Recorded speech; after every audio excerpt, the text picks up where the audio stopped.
Alright folks, newest Lego build and review.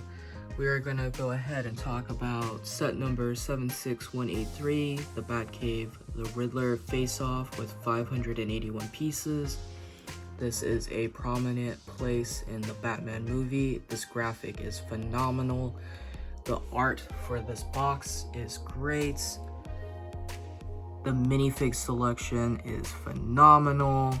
Normally it's on the right side, but they reversed it. It's over here. We got Batman, the Riddler, James Gordon, Selina Kyle, Alfred Pennyworth, and then Bruce Wayne, the Drifter.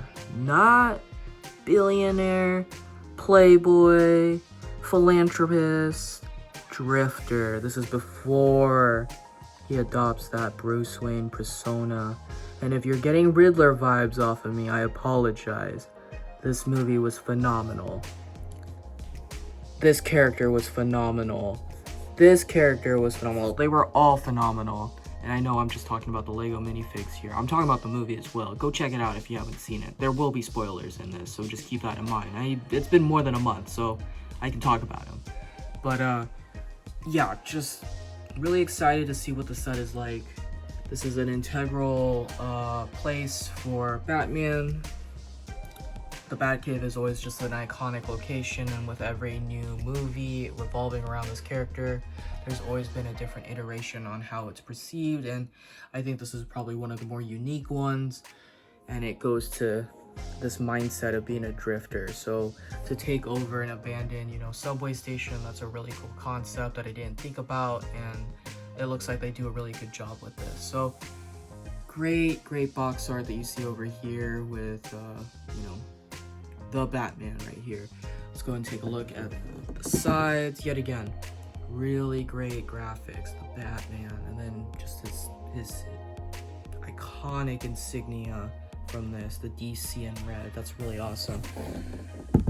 The back of the box, just more looks at the Batcave and just different perspectives of where the characters lie and stuff. It's just really awesome. We have a couple different scenes. Interesting. Okay, so it looks like this pushes back and forth, and then it shows you other sets so you can combine. I'll definitely be getting this at a later date to add to this. Oh, that's cool. You get a red magnifying glass to check out the tiling, and it reveals a different message. Oh, that's cool. Nice little Easter egg from the movie right there. And then interesting. Okay, so the front has the Batman from the movie stylized, and then we now get them in the minifig form. That's really cool. That's a really cool contrast. I like that a lot. So yeah, this is 76183, the Batcave Riddler face-off. All right, so that's the box. Let's go ahead and open this up. Let's go ahead and build it and review it. Let's get building.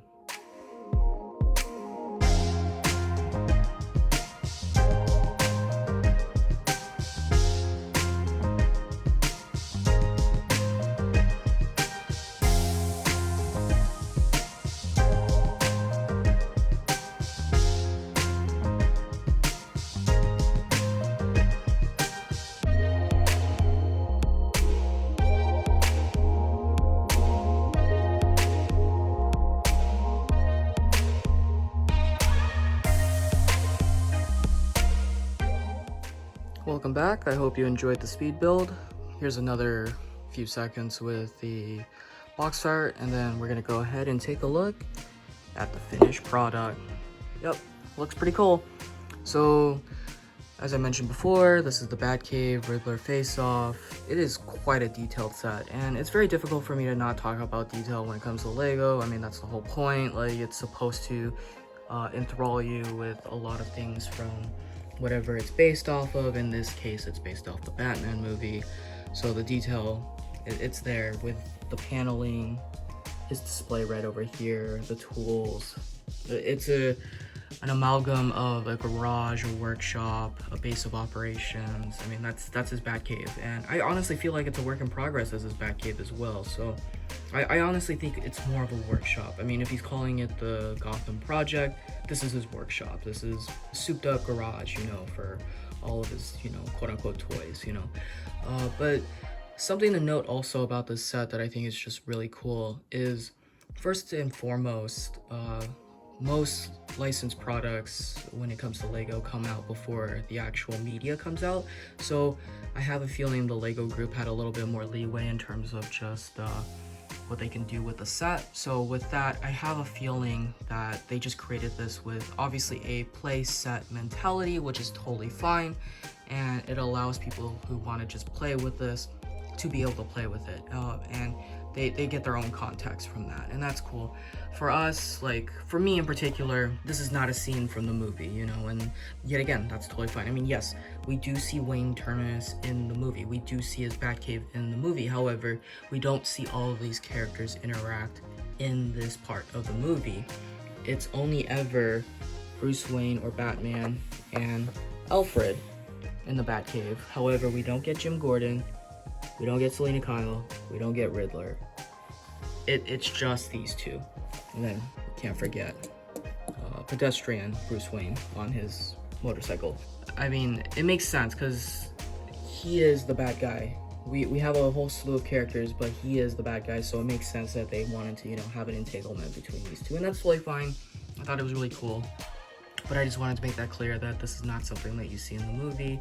So just keep that in mind. I mean, you can have fun with it however you want. You can change it up however you want. I mean, you can also get other sets in the lineup featuring like his car, which has Oswald Cobblepot in it, which is not in this set, and I really want that set too, so I'll be getting that down the road.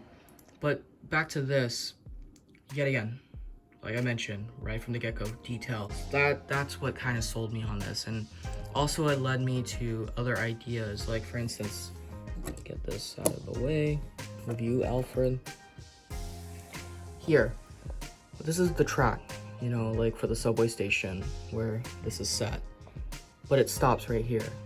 I want to add to it, but I need a base, I feel.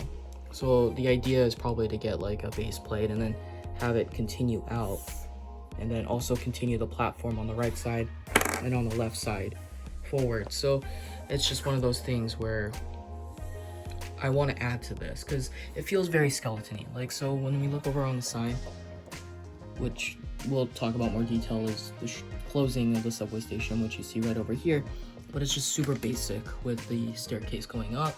And then if you go on the flip side over here, which was this, very basic, nothing really filled in. So I want to add to it. Build is great. It's very streamlined in terms of what you want to get. I'm surprised that they included this section up here, but did not continue it up here as well. So it leaves a little lot to be desired, kind of, in terms of just the overall scope of the set. And that's okay, it's a work in progress. I want to add to it, so it gets my own personal, like, you know, creativity, you know, flowing in terms of just how I want to add to it and stuff. So really great detailing. That's a huge plus for this. I just love all the little Easter eggs and everything. The minifigs are fantastically detailed and are all exclusive for the most part. I mean, you're gonna get Bruce Wayne or Batman in almost every set. However, this is probably the only Jim Gordon and the only Alfred. Selina Kyle does come in another set. This is the only Riddler as well. Great set, great detail. Wayne Turnus right there. It is a sticker. There's a lot of stickers, but they're very detailed stickers. You got Gotham right there. You got like a little bit of a dossier on, you know, the Riddler. There's some really great tile pieces that have Easter eggs. There's a magnifying glass with a red lens to show you hidden detail and stuff. That is my review. Now, a little bit more information about the set. So it is 581 pieces, but it retails for $80. So just keep that in mind if you're interested in picking this up. The price per piece is not exactly there, however, it's made up with what you get in the minifigs, which really helps to offset the price point. Now, in terms of where you can find the set, you can get it on lego.com, at your Lego store, and most big box retailers. I don't believe it's exclusive. I've seen it at Target and I've seen it at Walmart, so just keep that in mind if you're interested in picking it up. With that, thank you so much. I hope you enjoy it, and I will see you at the next video.